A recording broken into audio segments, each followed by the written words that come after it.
Hello everybody, it is Wednesday, June 21st, 2017. It is 1:10 p.m. This is Christopher RBS from Yellowstone Live. Here's the earthquake update for Yellowstone today.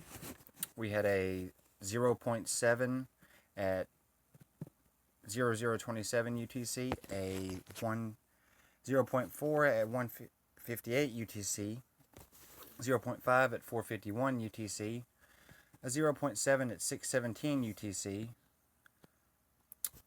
a 1.6 at 812 UTC, a 1.4 at 832 UTC, a 0.5 at 918 UTC, a 0.6 at 925 UTC, a 0.4 at 940 UTC, a 1.3 at 1152 UTC, a 0.4 at 1158 UTC, a 1.7 at 1221 UTC, a 1.6 at 1223 UTC, a 0.8 at 1406 UTC, a 0.5 at 1613 UTC, and a 2.7 that just occurred at 1731 UTC. Now these are still all occurring at the west boundary near Hegben Lake.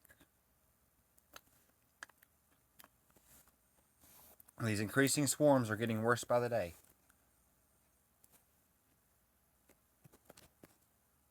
I'll be back with more later. This is Chris from Yellowstone Live.